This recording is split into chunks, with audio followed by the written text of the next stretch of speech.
Okay, so let me just back up one slide to just show where we, or two slides, we kind of looked over some important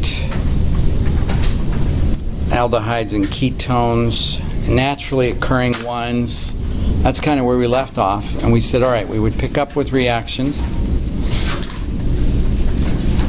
And the first thing to pick up on is oxidation. I think there is also, I think there may be a reaction missing here. We'll see. So here's oxidation. Well, preparation of aldehydes and ketones by oxidation. This is kind of small. Well, I guess I can make it a little bit bigger. So a primary alcohol, you know this. Primary alcohol can oxidize to an aldehyde. Secondary alcohol, this looks like it's on the end, but it's not. Remember, it's not on the end. There's the end. So this is a secondary alcohol, oxidizes to a ketone, and oftentimes we just designate this with this O in brackets as an oxidizing agent. This is just a solvent, pyridinium dichromate. Maybe it isn't. Pyridinium dichromate. And you're forming the aldehyde. Here you're forming the ketone. Here's the tertiary alcohol. So here's your primary, your secondary, your tertiary.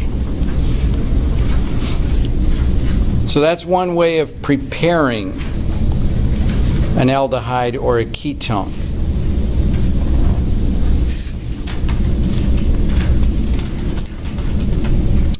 The aldehyde can go on and oxidize further to a carboxylic acid. So yeah, in lab just right now, it had ethanol oxidizing, and it asked you to draw the product. And you said, well, which product do I draw? Either one, an aldehyde or a carboxylic acid. So the ethanol can oxidize to an aldehyde, can oxidize to a carboxylic acid. This is further oxidized form of the organic compound. So ethanol becomes ethanal, becomes ethanoate, or acetic acid. Ethanoic acid or acetic acid. So this is all oxidation. Let's see, there is a reaction missing here. Yeah. No, we're getting to it. I'm sorry I'm flipping through all these slides. I just thought we were going to overlook something. Wonder how this looks on the recorded lecture. All right. So two kind of unusual tests, and both of them you'll have an opportunity to test out in the laboratory in 1107. One is a tolerance test, which is a test for aldehydes. So if you were given an unknown and you said, well, is this possibly an aldehyde? You could do a tolerance test on it. Looks a little bit complicated, but let's just look at what it is. So here's your material that you think contains an aldehyde. This is the tolerance reagent. It is a silver ammonia complex. So you take something like silver nitrate and ammonia, an ammonia solution, and mix them together, and you get this silver ammonia complex. You make sure that you're basic, that the reaction, the test tube you're running this reaction in is not acidic. It has to be in the basic side of the pH. So you'd add some sodium hydroxide or something to it just to make it basic. And what this is doing is oxidizing the aldehyde to a carboxyl group here. So let me just help you here. You've got an aldehyde here, and you're getting a carboxyl group. So this is forming a carboxyl group here, and it's complexing with this ammonium ion. So ammonium carboxylate, we'll learn more about this and how I'm naming these things in chapter 14. But here's our arrow for reaction. So you're forming this ammonia and this. And what is this? This is silver, and this is elemental silver. This is metallic silver. And here's what you see. See, so these tests a lot of times are engineered around something visual that you could actually see happen. And if it does happen, it is a positive test for an aldehyde. So if you mirror the inside surface of the container, you turn it into a mirror by plating this metallic silver out onto the inside of the glass, and you look at it, I mean, you see yourself. You'll look kind of funny because it's a rounded flask. But it mirrors the glass. And that is the positive indication that an aldehyde was present. So if you had a mixture that was an aldehyde and a ketone, or an aldehyde, a ketone, and an alcohol, and you're saying, is there an aldehyde here? You didn't see this. Well, okay, this is a tricky test. If you don't see this, either an aldehyde wasn't present or you didn't do the test properly. Okay? So this is why you would do this test with an aldehyde. Make sure that you could form that mirror. And then you would do it with your unknown. So it is a little bit, this is one of the more tricky tests, even when you do it in the laboratory. In other words, you can get false negatives. A false negative test is not uncommon here. You don't see the mirror, you say, oh, there's no aldehyde there, but that's actually not the case. The test was not done carefully enough to get this. There's a lot of things. One, the glass has to be good and clean. Sometimes they take nitric acid and clean out the inside of the flask so that there's no film on there. If there's a film on there, the mirror won't form. So, this is a test you wouldn't do once and say, oh, I know how to do this. You'd have to practice this test a little bit. And when we do it in the lab, sometimes half the teams get the mirror. They go, oh, look at my test tubes. I can see myself in my test tube. And half of them can't. And it may be the test tubes were dirty, or it's not always the student's fault. There's just something, it's a tricky test. But that is the test. So you see that? What's happening here is the aldehyde is being oxidized and the silver is being reduced. The silver is going from a +1 silver, so the aldehyde is oxidizing, getting more oxygen. The silver is going down in oxidation state from a +1 charge in that complex to elemental silver. Oxidation, reduction. In 1305, one thing you learned is that something gets oxidized, then you need to look for something that got reduced. Okay? That always happens hand in hand.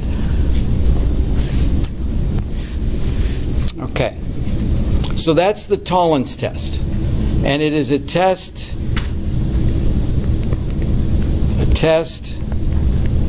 for aldehydes.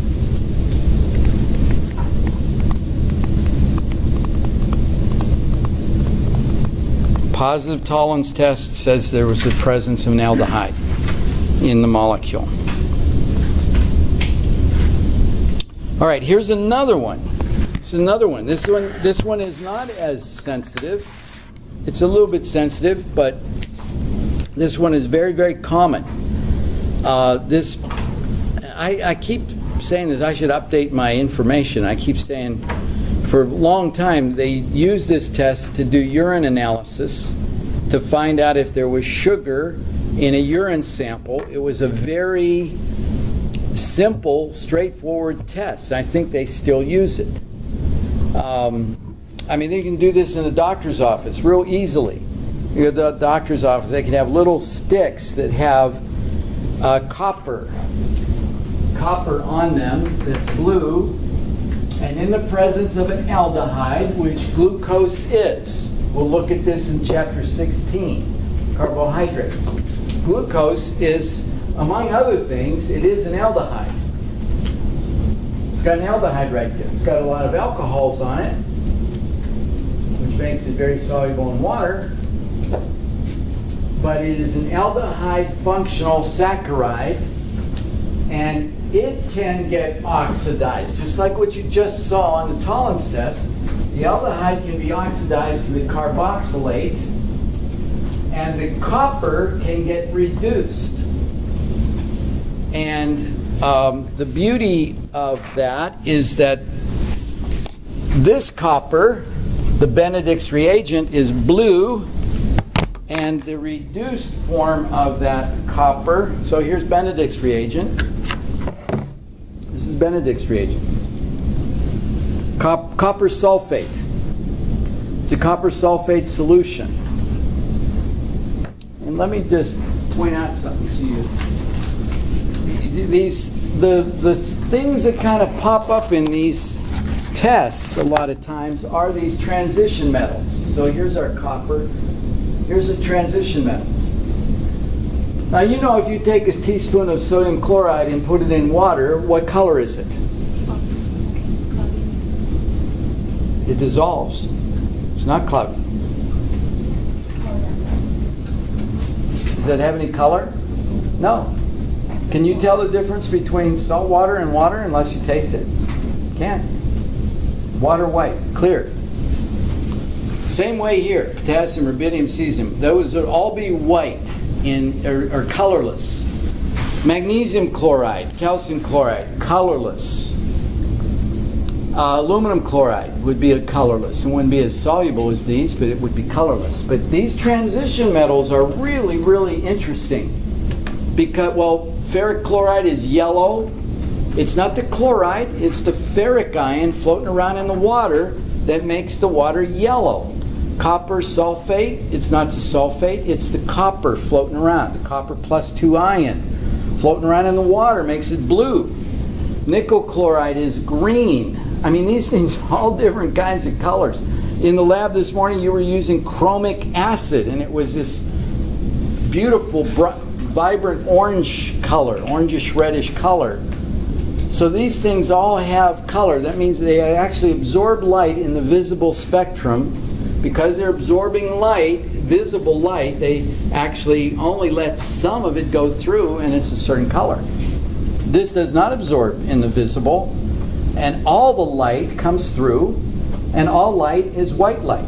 The entire spectrum, all the blend of all the colors is white. But these filter out some colors, and you get a colored solution, like this.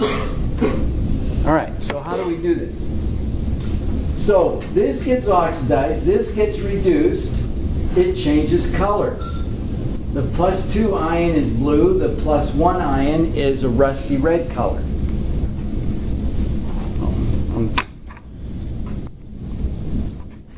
All right, so here's what it looks like. Guys, can you just turn these off for a second since we have these beautiful vibrant colors here to look at? Thank you. So, here's our Benedict's reagent right here. This is the Benedict's reagent.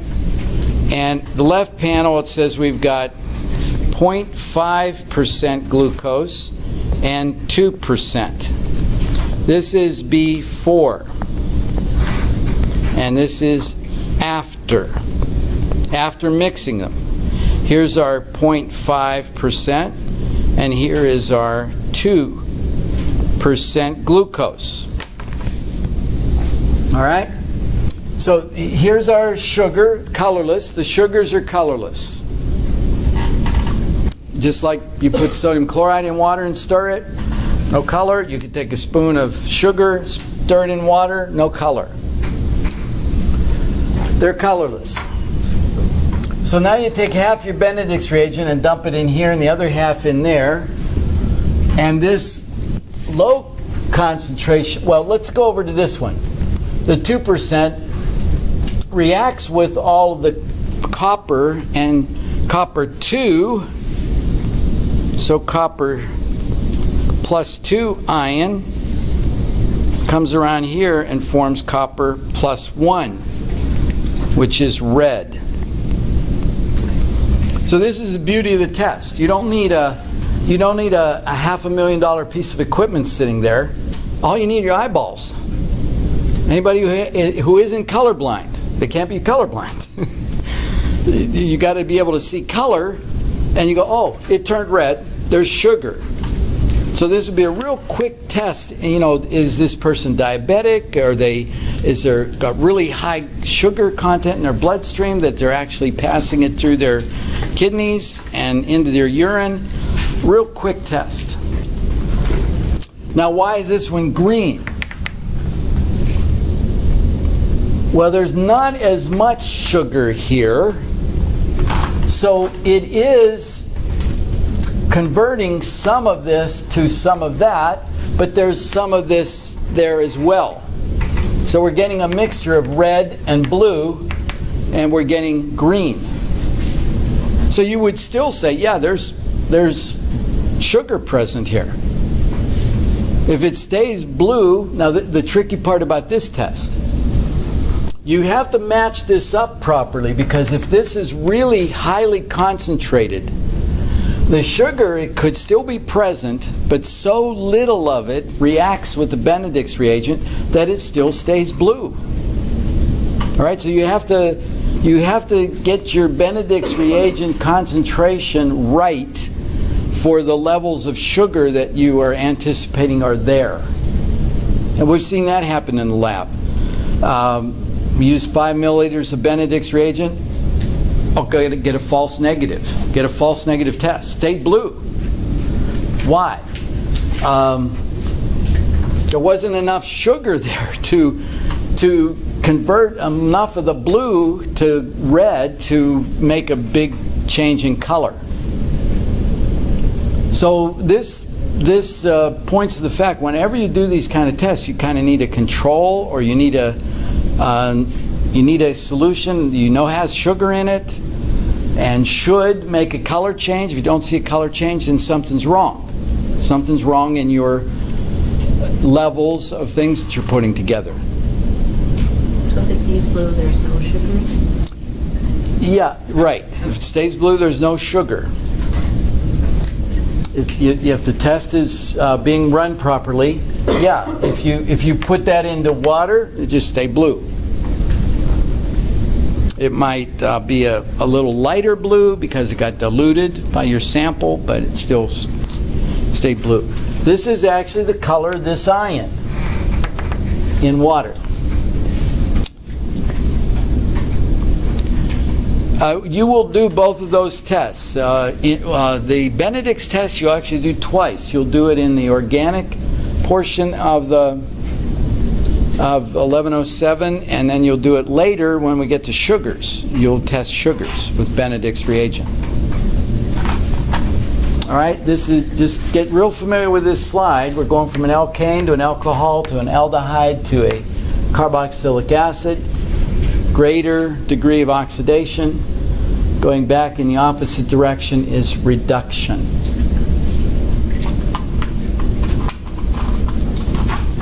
Okay, let's look at reduction. So, and this also came up in chapter 12 on the alcohols, that one of the ways of preparing an alcohol is by reducing a ketone or an aldehyde. So reduction of an aldehyde forms a primary alcohol.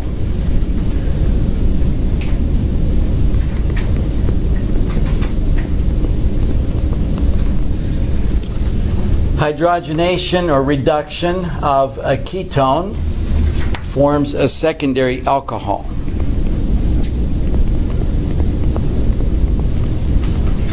So we have butanone plus hydrogen with one of these catalysts forms 2-butanol.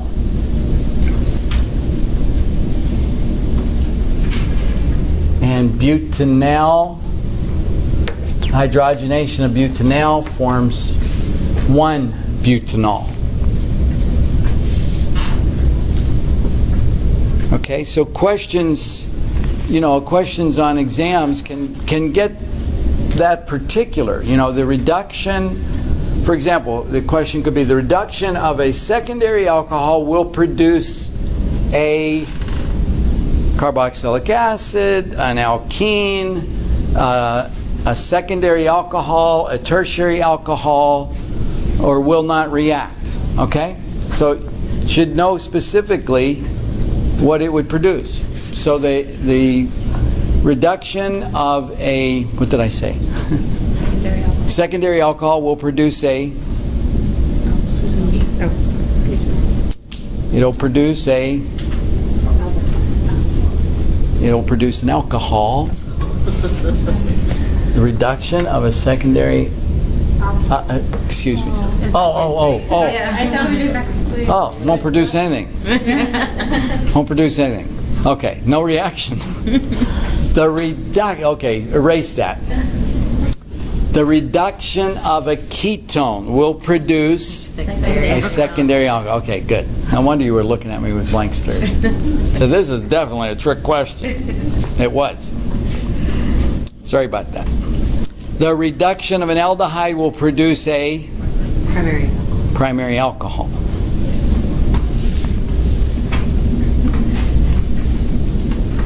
Okay.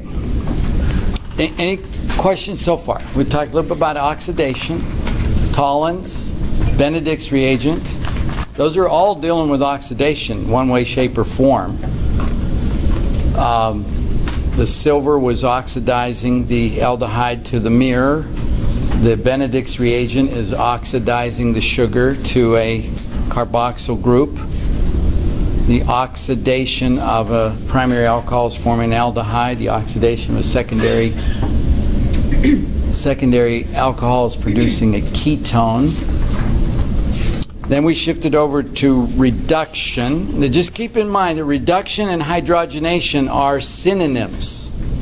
They mean the same thing. You can see that on this chart. Reduction is the gaining of hydrogen. Well, what is hydrogenation? It's the gaining of hydrogen, right? When you hydrogenate something, you're adding 2 hydrogens to it. So it is, by definition, reduction. You're reducing that molecule. So reduction and hydrogenation are synonyms.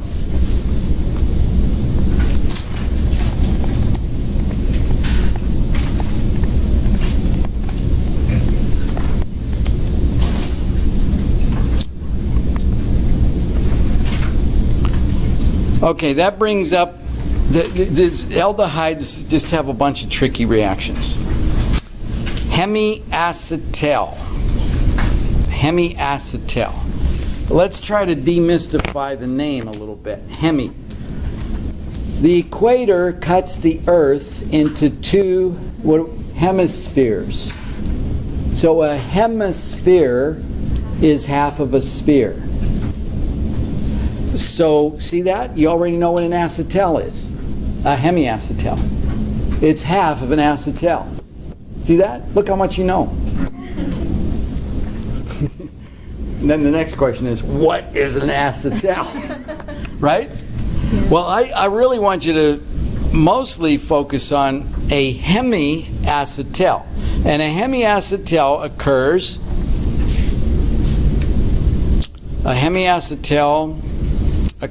when an aldehyde reacts with an alcohol. You get a hemiacetal. Okay? This is the addition reaction of an alcohol across this carbon-oxygen double bond. So when the aldehyde reacts with one molecule of an alcohol, you get a hemiacetal. And if that hemiacetal reacts with another molecule of that alcohol, you get an acetal. That's why they're saying this product right here is a it's only halfway to the acetal. But we're not going to worry too much about that. We're going to worry about this part right here, this portion right here that results from reacting with one molecule of an alcohol. Okay, let me give you a simple example so that you can start relating to this. And I think your last question on the homework asks you to draw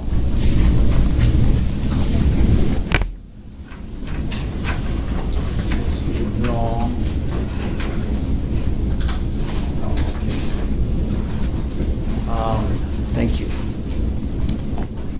I should make that question. That's the example I want to use.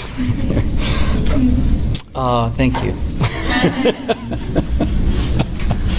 Let's see. What's another good example?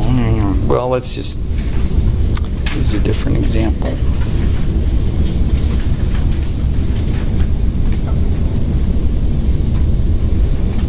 Well, we'll make our. You know, right now, you know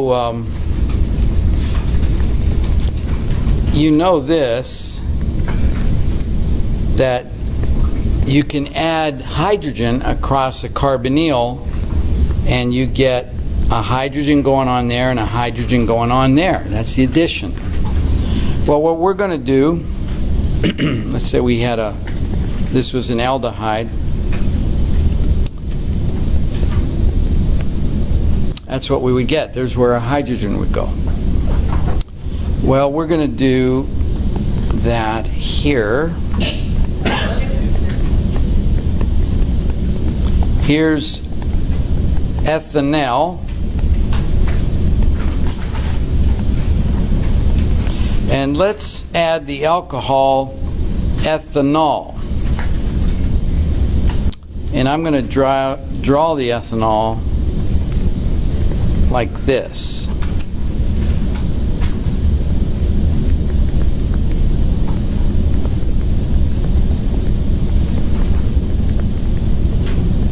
I'm drawing it like this to highlight this OH group that is on the alcohol. Doesn't matter what this alcohol is. It could be methanol, it could be propanol, it could be anything with OH on it. It could be phenol. Just has to have an OH. The oxygen is going to come onto this carbon and the hydrogen is going to come onto this oxygen. All right, so this is what we're starting with. We're taking this plus ethanol and we're going to get this hemiacetal. Now what would that look like?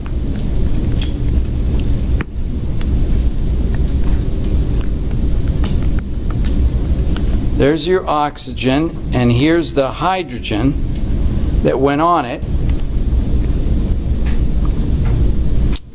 And here is the oxygen on the ethanol and the rest of the ethanol molecule.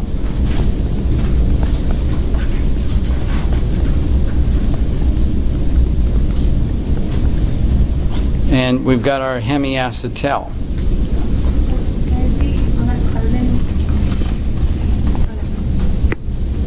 Let me move this over here just a little bit.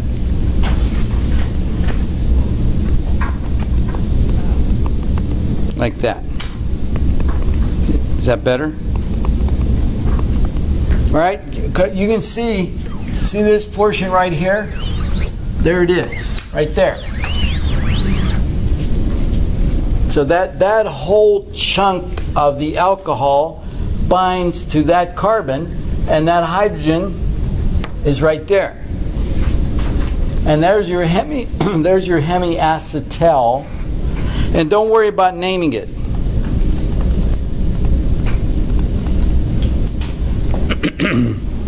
Don't worry about naming it. We've got a carbon-oxygen-carbon or ether link right here and a hydroxyl right there. It's a hemiacetal. All right, the reason why this is a kind of an out-of-the-way reaction a little bit, however, it is exactly the reaction by which glucose cyclizes to form the ring structure. Have you all seen, you've worked with glucose and you see it's often depicted as a ring, six-membered ring with an oxygen in it. How does it form that ring? It forms that ring with itself by way of a hemiacetal reaction. An OH on the glucose binds to the aldehyde on the end of the glucose molecule. So it's a hemiacetal occurring within a molecule. We'll look at that in chapter 16. But the thing to capture right now is, how does an OH on an alcohol add across a carbonyl bond? That's what it's doing. It's adding across that double bond the same way we've seen it over and over again. Hydrogenation of an alkene, hydrogenation of a aldehyde. One atom of one hydrogen goes on the oxygen, the other hydrogen goes on the carbon. Here it's not two hydrogens, it's a hydrogen and an oxygen. So we get the hydrogen and the oxygen. And eliminating the double bond. The double bond used to be right there. It's gone. All right, so that's hemiacetal. These slides here just kind of go into some more detail. Just know that you can also, a ketone can do this. You can add an OH across a ketone, you get a hemiketal. And if you do it with another alcohol, you get a ketal.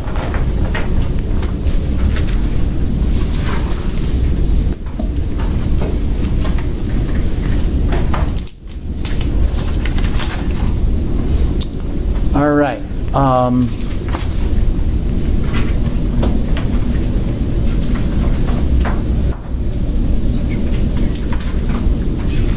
Yeah. Here's kind of a summary of the reactions. A little broader summary. Oxidation of aldehyde to a carboxylic acid.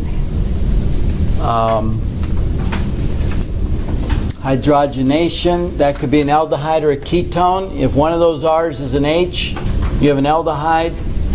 If both R's are carbons, then you have a ketone. You form either the primary or secondary alcohol.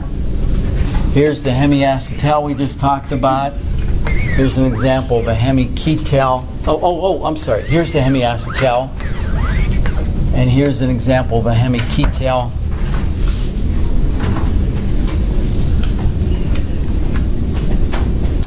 And you can skip this. The enol, the ketoenol, the aldol condensation.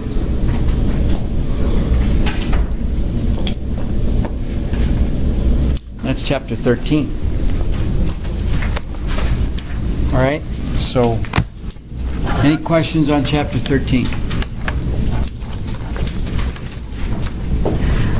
So finish chapter 13's homework for Wednesday.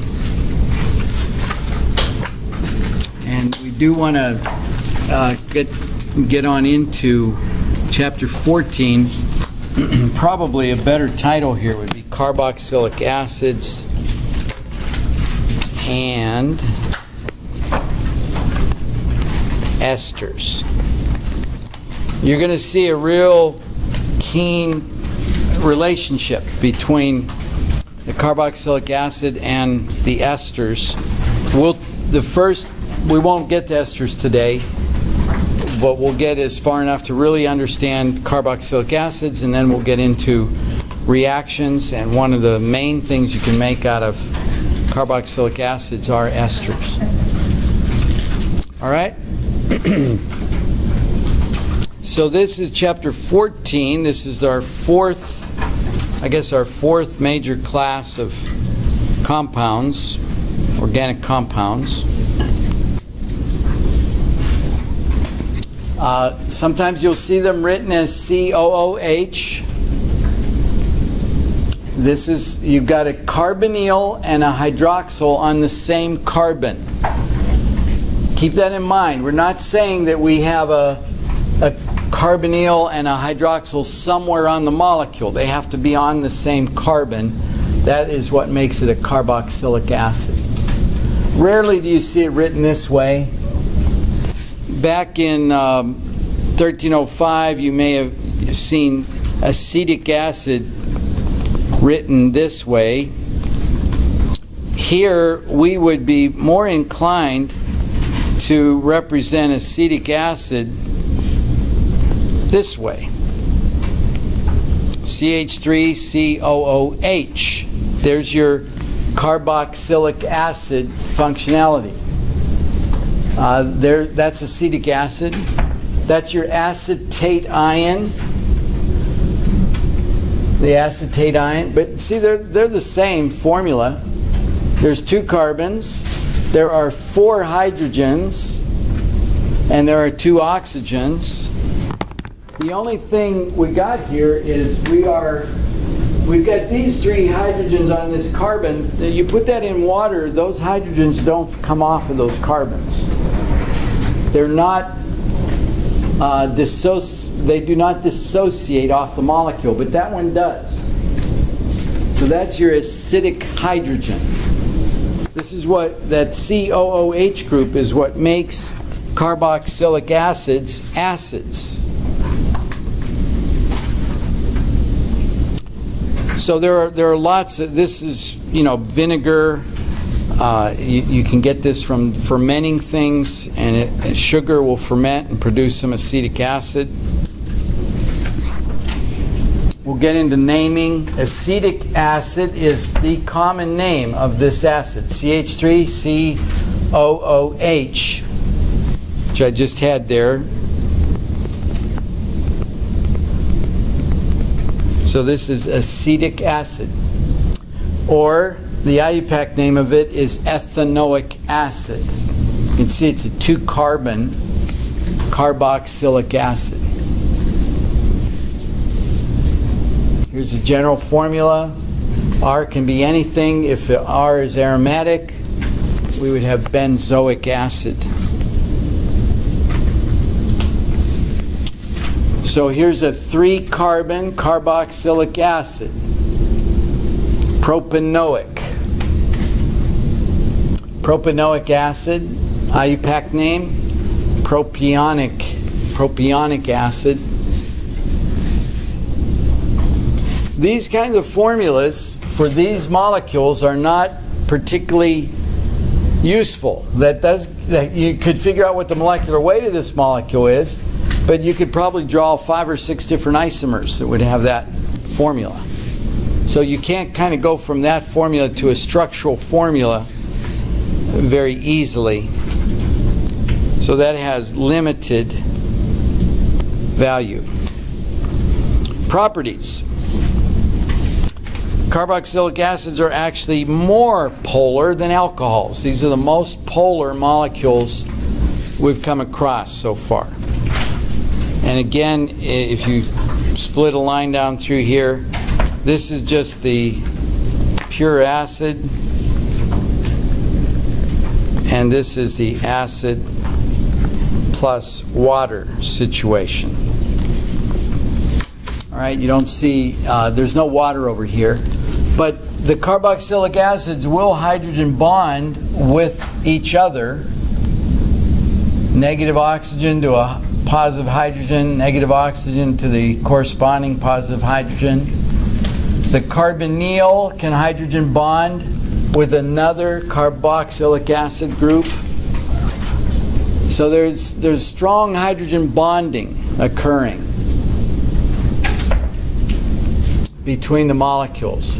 So then you dump a little water in there. The water can jump on into these, this oxygen here could now be replaced by an oxygen on a water, hydrogen on a water, hydrogen from a water to the carbonyl, to another carbonyl, etc. So in the same way that the molecules have an intermolecular attraction, they can do that with water. Like dissolves like. So these are soluble in water. And here's my favorite slide again. Again, we're dealing with similar molecular weight compounds. So here's our alkane. Here's our ether. Here's our aldehyde and our ketone. I'm going up, increasing boiling point. Alcohol up around 100 degrees centigrade, and a carboxylic acid.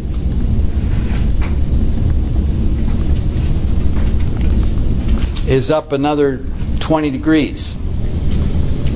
So it even has a higher boiling point because of the stronger attraction between molecules.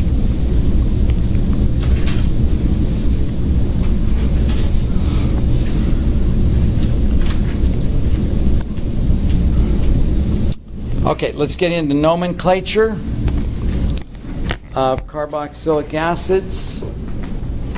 Just like from chapter 10, first thing, find the longest chain and use the prefixes that you learned there.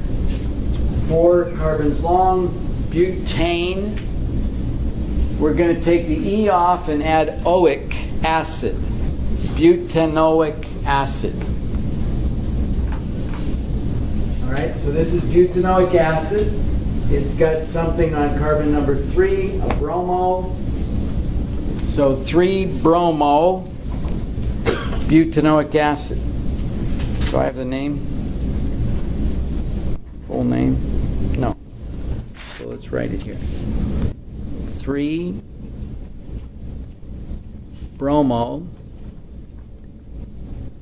butanoic acid. Okay, and we include the name acid in there.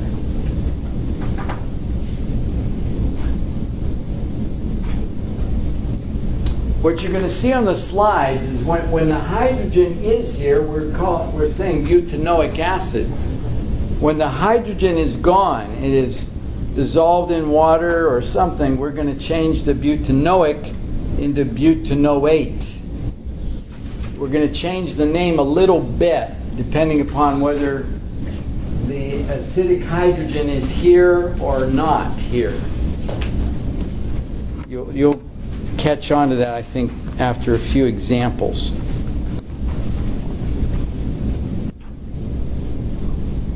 Here's some more names.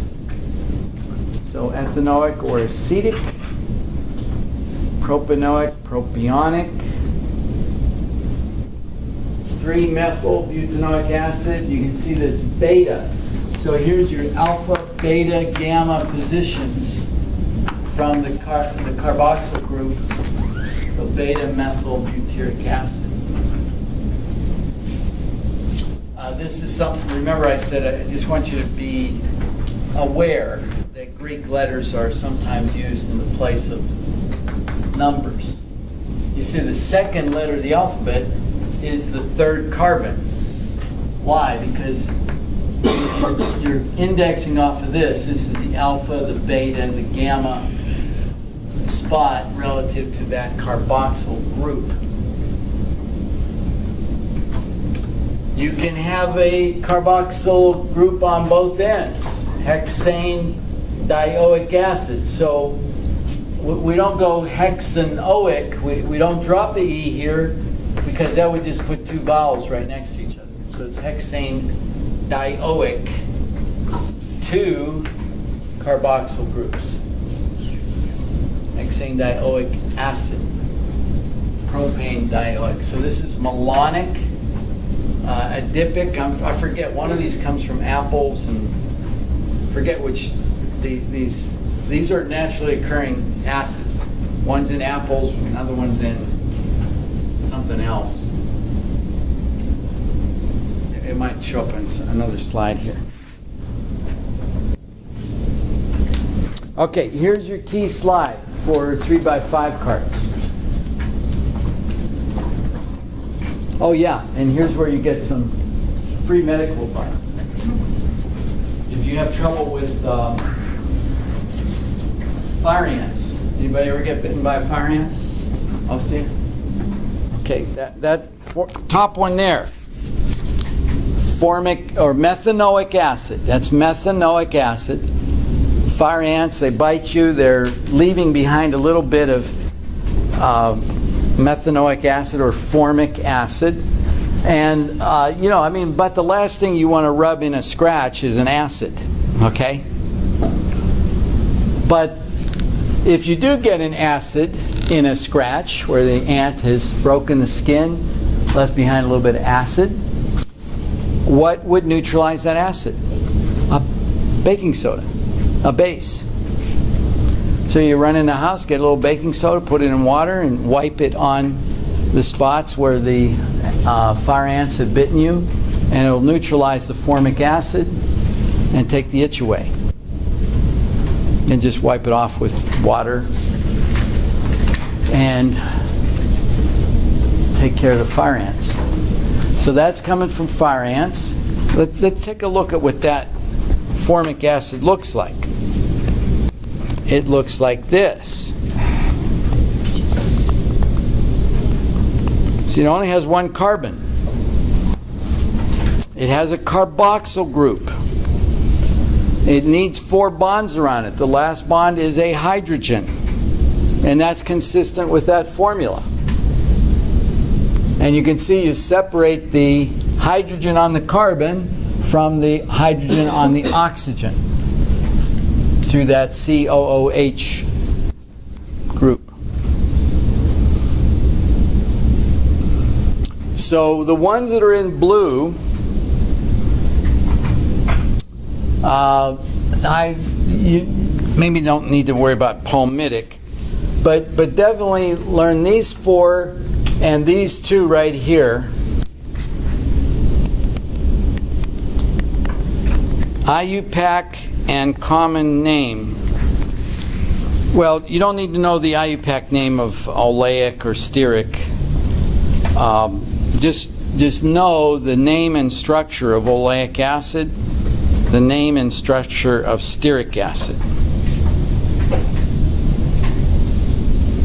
Yeah, I would relate to this stuff up here.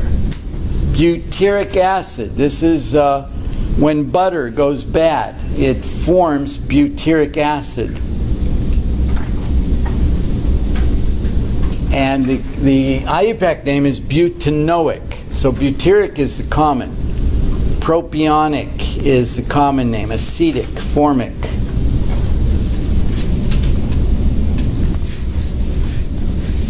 And you can see that the prefix form corresponds to 1 carbon. Formaldehyde, now we have formic acid, 1 carbon. And the ACET prefix is a 2 carbon prefix.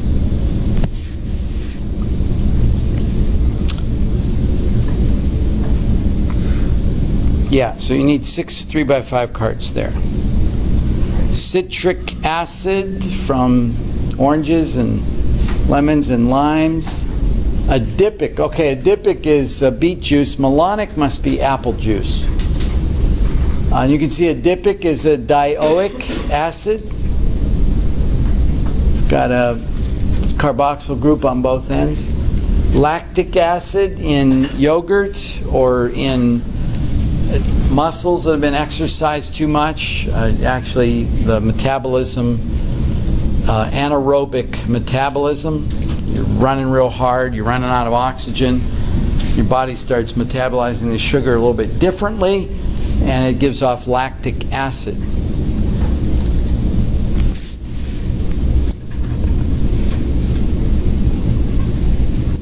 All right, why don't we name a couple of these? Yeah, let's name these so that you can distinguish between these ones on the bottom with 6-membered rings.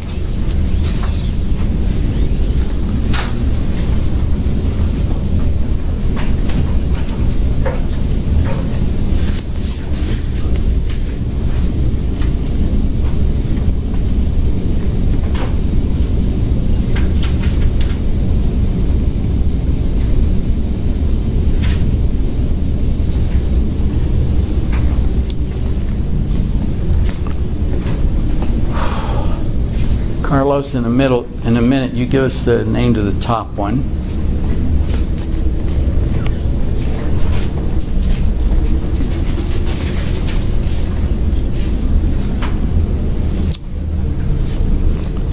Who wants to do the middle one?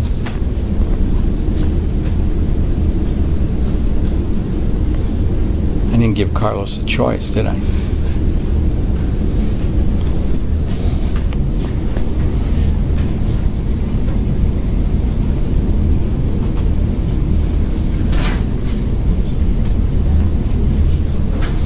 Carlos, you want to take a stab at that top one? Yeah. We'll help you out if there's any problem. No, the parent name is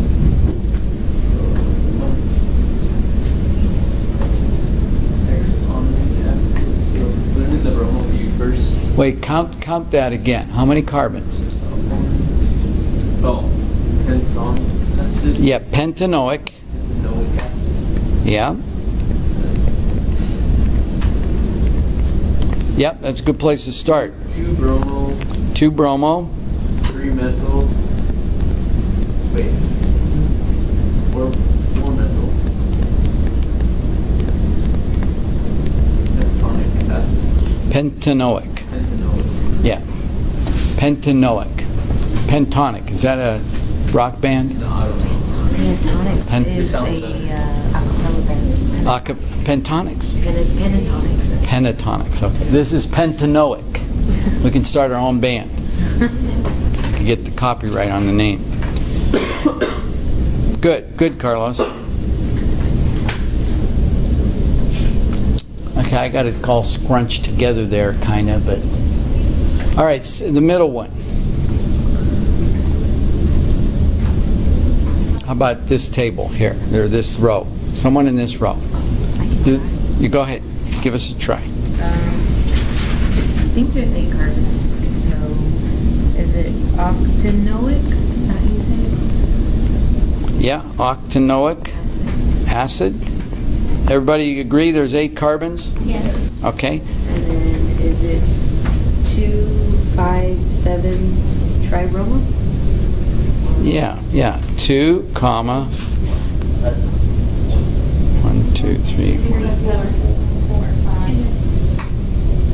No, it looks like 5. 1, 2, 3. Yeah. 1, 2, 3, 4, 5. So this is carbon number 1. We're not using the Greek numbering, we're using numbers.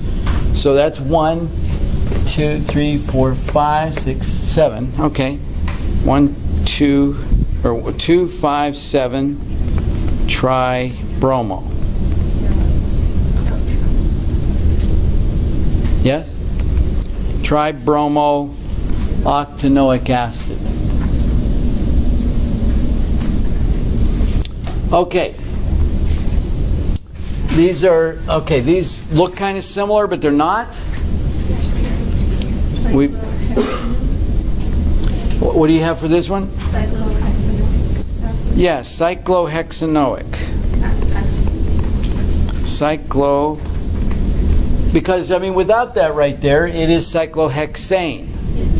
So just follow the steps it says. Drop the E and add oic. So cyclohexanoic acid. All right? Now what about these two? Benzenoic, but we'll actually shorten it a little bit at benzoic. Just benzoic acid, and they're both the same. Remember, we can draw this aromatic ring like this or like this. Those are equivalent. So both of these are benzoic acid. You really should learn this one. I would get a 3x5 card on this one because when we get into esterification, we're going to be using this as a reactant pretty routinely. Benzoic acid.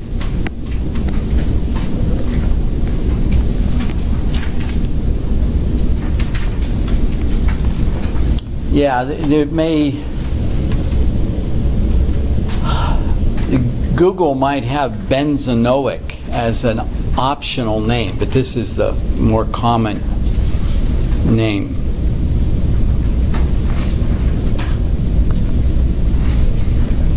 Okay, this is going to look at, we're going to look at these two acids right now. These are carboxylic acids. They are fatty acids. These are fatty acids. And this is an unsaturated, right here it has it. Unsaturated fatty acid. This is a saturated fatty acid.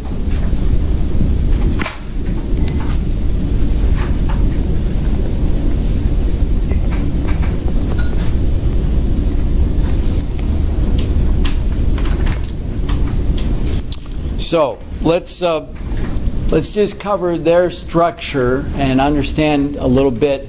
These are important. We've got a saturated fatty acid and unsaturated fatty acid.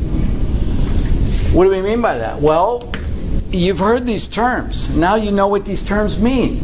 If it's an unsaturated fatty acid, it has some unsaturation in it. It has a carbon-carbon double bond, at least one. There are polyunsaturated fatty acids. They have more than one double bond in the fatty acid. Oleic acid just has one. Oleic, this is coming from olive oil. Stearic acid is coming from beef fat. It has a lot of stearic acid in it. So if we look at the stearic, you've got the carboxyl group, then you have 16 CH2 groups and a methyl group on the end. So that's why you got this condensed formula up there. CH3, CH2 brackets 16, COOH. That's your stearic acid, saturated. And oleic acid, where's the formula? Oh, it's over here. Yeah. Here's the oleic acid. It looks a little bit longer, but what you're seeing is that double bond is smack dab in the middle of that molecule. You got 7 CH2 groups on either side of that double bond. And the other thing I really want you to keep in mind, these unsaturated fatty acids that come out of nature are cis fatty acids. They're not cis or trans, they're cis specifically. 99.9% of the time. There may be a couple trans out there, and they're usually weird. It might be in spider's venom or something like that, but they're usually cis. And there's a reason for that, and again, we'll learn that in chapter 17 when we get into cell membranes, that this is important to cell membranes, that you get these cis formations. Yes, Monica? Yeah. You're right. That's a 2 right there. Thank you. I've noticed that before, but that is an image that has been cut and pasted in there. I'm going to have to try to change that slide. I think because it's been a little hard to change, I haven't gotten it changed. Or I'll just type out that formula. We don't need all these dashes in here. We do need those. I'm not going to rewrite it. But, well, you know, we only need this. You don't need those dashes.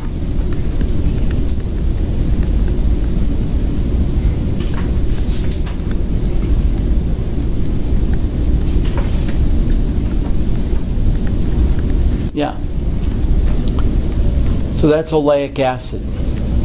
And it's got a cis bond in it. Oh, this is showing you really the importance of that cis bond. There's your stearic acid, saturated. It just zigzags along there. It's kind of a floppy, straight molecule. The cis, because these double bonds are all cis, the chain comes in one side of the double bond, goes out the same side of the double bond, and you get, it's like an elbow. Just like an elbow in the molecule. You got a kink right in the middle of the molecule. That's where the cis bond is. And so you don't get this another fatty acid that is just straight. It actually has a kink. Makes it distinctly different from stearic acid.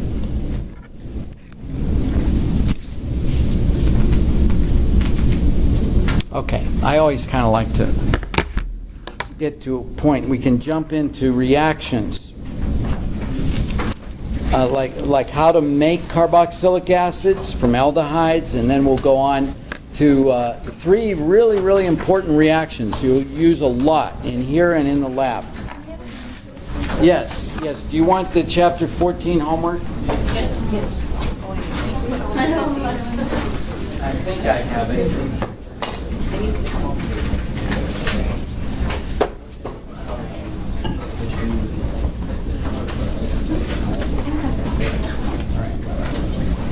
Okay, and see, today's Monday. We'll talk about when that's due. It won't be due Wednesday. It might be due Monday. It might not.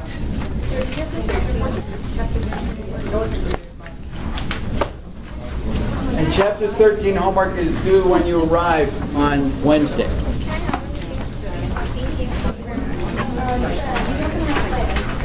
Yeah. If anyone didn't get their test on Wednesday, come and get it. And if you came in late, you need to let me know that.